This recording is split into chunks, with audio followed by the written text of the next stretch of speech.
C'est l'image du jour. Regardez cette colonne de fumée au-dessus de la mer du Nord. Un pétrolier et un cargo sont entrés en collision ce matin, provoquant un gigantesque incendie. C'est maintenant le risque d'une pollution aux hydrocarbures qui menace. Amandine Kreff, Laszlo Gelabert et Machala.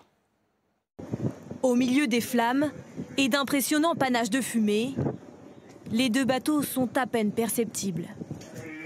En mer du Nord ce matin, un peu avant 10 heures, ce cargo sous pavillon portugais entre en collision avec un pétrolier affrété par l'armée américaine.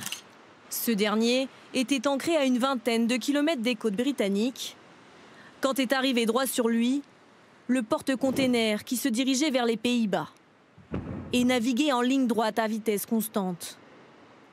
Comment la collision a-t-elle pu se produire? La mer n'était pas déchaînée, mais il y avait du brouillard. À ce stade, l'hypothèse qui paraît la plus probable, c'est l'hypothèse de la négligence, c'est-à-dire une non-surveillance visuelle et une non-surveillance des écrans. Et comme on a un cap qui est très stable et qu'on a une vitesse qui est très stable, ces deux facteurs poussent l'hypothèse du pilotage automatique très en avant. Aussitôt, ont été déployés un hélicoptère des gardes-côtes et des canots de sauvetage. Des navires à proximité sont aussi rapidement dépêchés sur place. Les 37 personnes à bord des deux navires ont toutes été rapatriées au port de Grimsby. L'une d'entre elles est toujours hospitalisée.